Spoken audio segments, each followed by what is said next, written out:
Hey, this is William with Noisewire with JC from Ritualz. How's it going today? Hi. Thank you for having me. I'm doing well. How are you? Uh, Doing well over here.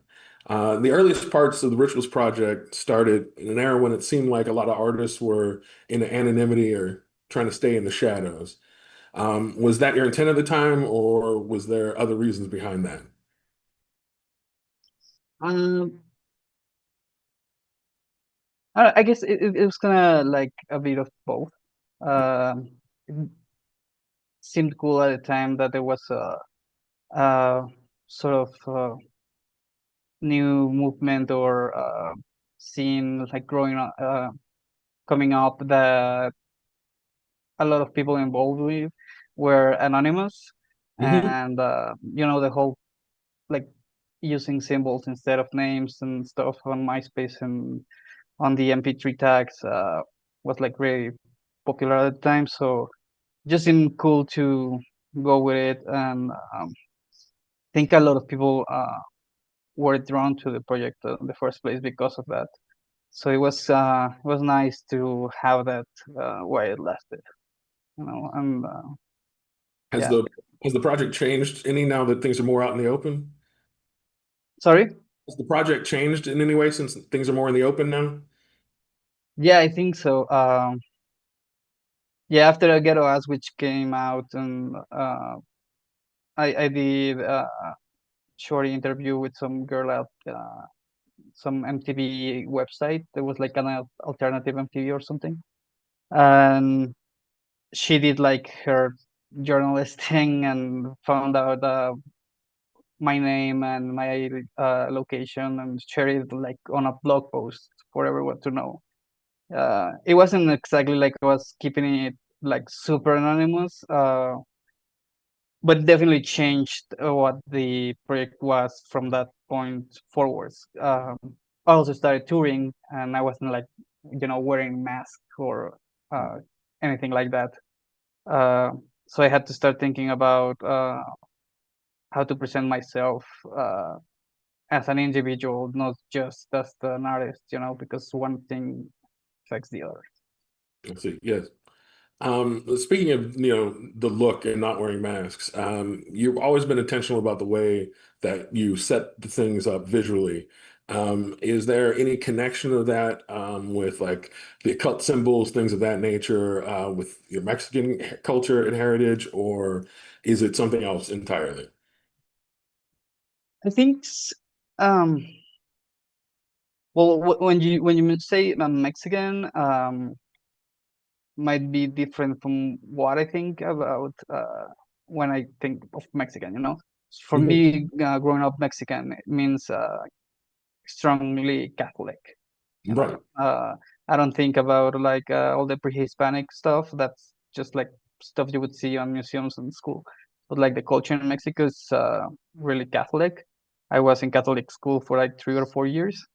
Got kicked out, of course, and um, so all of that is like all the imagery, the saints and the churches. Um, all of that is like really ingrained in my taste of the visual. But I also grew up listening to black metal, and it's like the opposite of that. Like the devil and cults and magic and whatever. So I think they both complement each other pretty well. So it's like both a mix of like growing in a Catholic country, Catholic family, and like growing up just listening to like metal and industrial music and all that. It was also of the visual imagery that you have in dark music. So the new album Forever is coming out soon. What do you want people to know about that specifically? Um, yeah, for months we didn't have a real idea of how to market the album. Me and Wes from Remission Entertainment, who's releasing it, um, because it's a weird album. It's okay. So to put it in context, when I play shows live, I don't play the songs exactly as they are on the album. I do some arrangements for things that I think would work better on live. And of course, I had to play older songs from previous albums, so I kind of update those songs so they would fit better on the set with the newer stuff. So it's like a more cohesive experience. And you're not listening to like super lo-fi, noisy stuff, than like really energetic, like EVMs inspired, like witchy stuff, you know. So um, when I was playing live, people would always come to me after the shows and say, "Oh, I love the version of this song. I wish you would release it like online or Bandcamp somewhere." And I kind of kept thinking about how to do that. And 2 years ago, I realized the 15th anniversary of Ritualz as a band was coming up, and I held all this music from like a lot of touring that I had been doing in the last few years, uh, and the songs were like pretty much ready to be released. I just needed to like record the vocals again, so they would fit more in the style of my singing, because that's always also evolved over time. Um, so yeah, I said to Wes, like, maybe we should release an album, like sort of a greatest hits album, but it's not like just a compilation album. It's all the songs with the new arrangements, re-recorded, got remix, remastered, whatever. And just to not have it be all old stuff, I have a couple of new songs on it. So there are two new songs on the album. One's called Nothing, the other one's called Testify, which are gonna be the singles like leading up to the album. And the album is like 22 tracks total, two new tracks, 20 tracks from previous albums, from CDR, Ghetto As Witch, Doom, Gloom, Rare Tracks, and Radical Macabro. So it's I don't know, it's like a pretty good album. If you already know what I do and you like it, you're gonna love it. But it's also like a extremely good entry point for someone who's never listened to Ritual before. Because you can see this project's always been about mixing a lot of stuff into one thing. All these influences from music, because I listen to a lot of music, a lot of genres, and you can really hear that through this album. Like there's something connecting everything, but it's like so different at times. Like, what the hell is going on this song? And now this song is like energetic, and there's noise, and there's like some pop music, and like really electronic, like ravey stuff. So yeah, it's a really fun album, I would say. You sold That's me that's the already. best word to describe it. Fun. It sounds like a really interesting project. I tend to like remix projects of earlier stuff from artists anyway. So this for me is up my alley entirely. Um, but in promoting it, recently you've experienced a lot of difficulties with touring, particularly in the United States. Is there, without getting into too specific, what kind of obstacles and barriers have you been dealing with lately? Well, I've always been open about touring in the USA without a work visa. I always go there with a tourist visa and play shows pretty much illegally. If you can say performing and being an artist is illegal. But they have rules, and I don't follow them, and I don't care about them. And I knew like sooner or later this could happen. Like getting caught and having like a tour cancel and being deported or whatever. I just didn't expect it to be like this. I always thought I would like fuck up somehow, but never expected to have like the government writing to venues, sending letters saying like, we know he's coming, and we're gonna impose like these super high taxes to your whole operation, because he's a foreign artist and whatever. So it was kind of really fucked up the way it happened.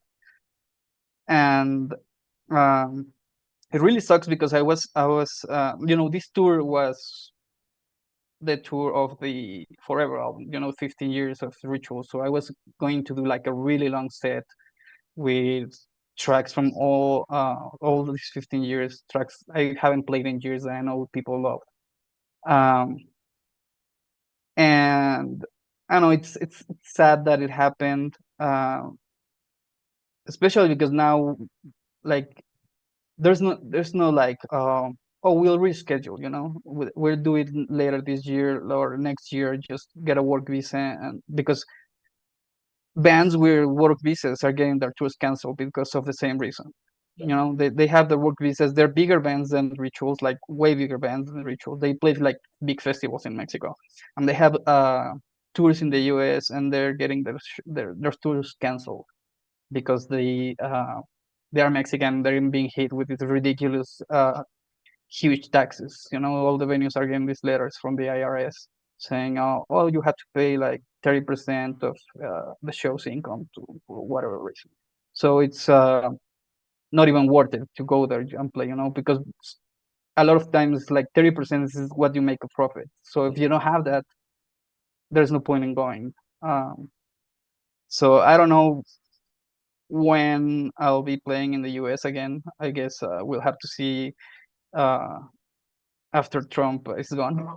Yeah. So yeah, So it's, being yeah, in a the lot of years. being in the underground isn't the way to stay under the radar anymore.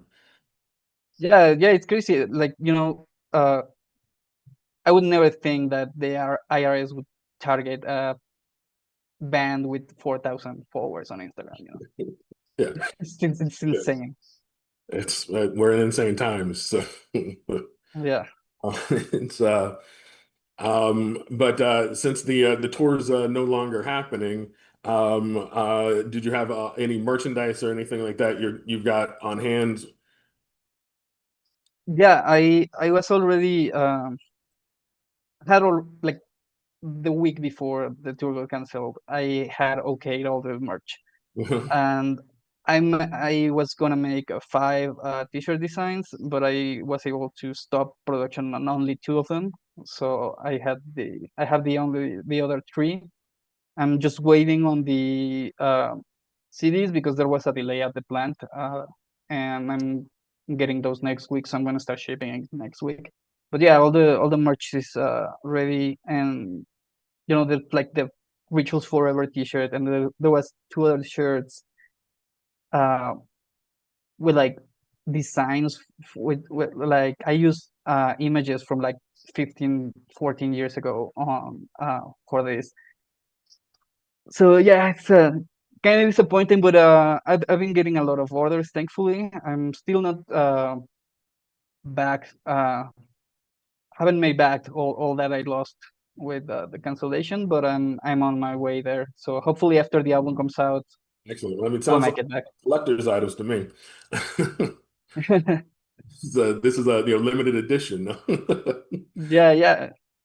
Um, so you have speaking of the Forever project, you changed your sound a lot over the years since the earliest days in the beginning, MySpace era and all that. Um, what does that change in sound talk about you personally, your evolution, you know, personally, spiritually, however you want to take that? Um, when I started Rituals, I wasn't at a point in life that I wasn't really sure what I wanted to do. I was already 25, and like just turned 25, and I still had no idea what I wanted to do. And things weren't looking like great on any uh in any way. It was just like a weird time in life, and suddenly I produced these tracks, and um it was funny because I was already making music by myself after years of playing in bands that went nowhere really. So a year before, well, no, not full year, like 5 months before I started Rituals, I listened to White Ring and Salem. Was like, especially with White Ring, I was like, this is so similar to what I'm doing, just like different in the very important and specific ways, um, namely like slower BPM, um, not using like classic four to the floor beats, being more creative with the hip hop influence. So I started working that into my music, made a couple tracks, and they hit off with the right crowd at the right moment. Got the attention of this Arrow, got the EP released on his label, and but yeah, it was like really unexpected, unplanned. It was kind of magic in that way, that just happened at the right point because of the right reasons. So moving forward, like I said, I listen to all kinds of music, and I'm always thinking of ways to like bring stuff from different genres and styles into my music. So it started evolving a little bit. Like you can hear the difference from CDR to Ghetto Ass, which already going into a less dark direction. But with the next releases I put out, outdoor music, I was it's like a full experimental album. It's like 40 EPs, and each EP is different from each other. It starts like really housey, and it's in like pretty much noise and drum music. And around that time, I started to feel like there should be something uh, guiding like the path I was on. Like I could keep doing all these mixing stuff, mixing genres and trying new things, but it had to have a sort of guideline. And I think that I felt most comfortable with that being industrial, Hmm. and I also was like really getting shows with more dark wave and goth and industrial bands than with other witch house acts or whatever. So it just felt natural to do it like that. So when I started working on Doom and eventually released it on an Artifact, the idea was that just like do your thing but make it industrial. And yeah, from that point on, I've been sort of trying to keep it like that, but still keep it fresh. Like I don't want to make the same album twice. Hmm. So I'm always trying to do something different with each record. So Radical Macabre was kind of like that. Like if Doom was like kind of dark wave-ish, Radical Macabre was more like industrial rock. But still like a more like a Richard's album. It's noisy, it's saturated, it has this darkness about it. Uh, so yeah, I mean, and I think that's like an evolution of me as an artist. You know, keeping keep trying to push my boundaries. I don't want to like do one album that works and be like, oh, I'm just gonna do this forever. So yeah, I think it's about that mainly. Excellent. Yeah, I get that. Um, So you do a lot, it's, with a DIY ethic behind it. You run your own little label, your own little micro label. You've worked with other small micro labels as well. Is that a thing that you're continuing to do as the project gets older and larger? Or is it even sustainable to continue to do DIY in this era? Um, I think it's just because I feel more comfortable doing it this way. It's not like signing with a bigger label would mean less creative control, because I already released an album and an EP with Artifact Records, Mhm. which is a small label, but it's bigger than all the other labels I've worked with. There are like big names in industrial and like goth music on that label, but it honestly didn't do anything for me. Uh, I didn't see uh, like a growth in any way uh, that like that wouldn't happen with an album on any other label, even if a set of released album. In fact, I think I saw a bigger growth with Radical Macabro that I self-released on my label than with Doom on Artifact Records. I don't think there was like enough support from the label. It was kind of like the album came out, it didn't sell out in a month, so we're just gonna forget about it. It's kind of like what it felt like working with them. So it was like pretty much like okay, cool, it's out, you're on your own. And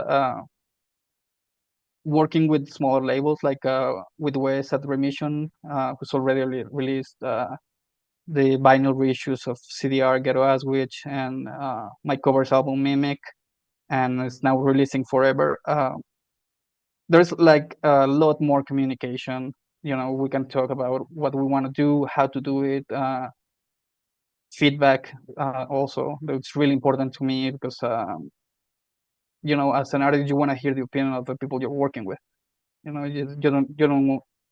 don't want to be like ignored or just like have everyone around you say, yeah, this is cool, man, and like without any like uh significant feedback. So yeah, I think I feel comfortable working with a smaller label or self-releasing stuff than working with a bigger label, but it's not something I would rule out forever. If sometime I make an album that works with a bigger label that they want to release it and do a little more about helping me to grow as an artist, I would be open to that though. But It's more yeah, really about positioning and how it feels for each individual project. yeah, exactly. Like I want to feel it like it's a collaboration. Right. Not just that transaction. You're not just putting out another record because you need to put out 50 records a year. Okay, that makes sense. Do you think that being that Witch House as a movement was very much an internet-based movement at its beginning, that it's easier to work like that because you started on the internet, you can sustain on the internet? Is that a part of that? Yeah, yeah, absolutely. I don't think without the internet, without MySpace, like I said, it was like the right time at the right place, which was MySpace, and Blogspot, all the blogs with the MP3 file sharing. It was the dawn of Bandcamp. It was the dawn of SoundCloud. It was like just the right moment for a project like this to come out and get people to find out about it and like it. Uh, and you can see this like the same thing that happened to me at that point with these little like older like technologies. You can see it happening now with newer bands like Sidewalks and Skeletons. Like Mhm. he's a huge artist now in Witch House, and it's I mean he is of course a good artist and a nice person, but it was like he was the entry point for a lot of people to Witch House through Spotify when Spotify got popular. Yeah. So it's like this synergy between technology and art that happens to some artists, and yeah, I'm really comfortable working in an environment that I know, which is like DIY kind of underground online. Of course, I appreciate and like meeting people, traveling, and knowing other bands, but yeah, definitely the online underground thing is what Well, I feel that most. was the next thing I was going to ask you is the next question is what about how about live work? Is the fact that it starts in the internet and you're comfortable in that DIY on the internet environment, how does that affect the way you look at live performance? I had to like when I started playing shows, I was just with my laptop and a MIDI controller. I was like, this is enough. Like maybe I'll have some projections behind me, and with what's usually like a long looped like logo with visuals thing, no, and some like fog machines maybe. Uh, and it's basically stayed like that, but I put on a lot more effort into what is being projected. My show in the past 2 years has been sync to visuals. I'm projecting like what's basically music videos made for each song, kind of like how the pitch mode does it live. So I'm and I've changed. I don't use a laptop live anymore, only to trigger the visuals. But I play everything off my MPC, and I'm playing keys, and I'm playing the MPC. I'm singing. When I started, I didn't sing as much. Um, so and I'm always like switching my gear, like trying to find things that I'm most comfortable with when I'm playing live. Um, so yeah, that like I had a laptop for a while. I played with an SP44 and a microKORG. Um, I use an iPad with this app that basically works like an MPC, but I didn't like the tapping on glass. So Yes. I was like, I need an MPC and like physical MPC because I like the workflow, and I like having my synths on the box. So and a lot of that um, is not just because I uh, think about it and find the answers magically. It's been because I go play shows with other bands and I see what they're doing, and there's like feedback from each other. Like I remember convincing Mutants not like 2 or 3 years ago to switch from the old MPC 60 to the newer MPC. It's like, Yeah. dude, it's like so much more memory. You can play more than 6 songs with it. Because he was only playing like 6 song sets because there wasn't enough memory on the old MPC to play more. Um, and yeah, and the live situation in live music. A lot of American bands are about like, oh, I sync my lights with the MIDI and the music. But for me, I'm traveling from Mexico. I can have lights because they'll break, or they're like super heavy to carry if I have like special cases for that. So I had to think a workaround, and I found it in the projecting visuals sync to the music.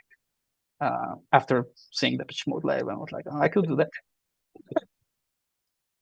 So Yeah. yeah, it's been an evolution. You go out and you do things and you learn from other people, learn from your mistakes. It's always like you're always growing as an artist. Yeah. And sharing with the community and learning from them and keeping it all going around. Yeah, exactly. What's next for Rituals as a project? Not just releases. I know Future's coming up, Forever's coming up, but anything else? Evolutions in sound, ideas. Well, my plan was to do the tour, uh, try to do another European tour in the fall, and then work on a new album next year. Because working on a new album demands a lot of time, and in order to have the time to work freely on an album, you have to have like economic security, which is what a tour gives you. So no, without a tour, I'm not really sure what I'm gonna do next. Like all my plans, like around making new music, playing more shows, whatever.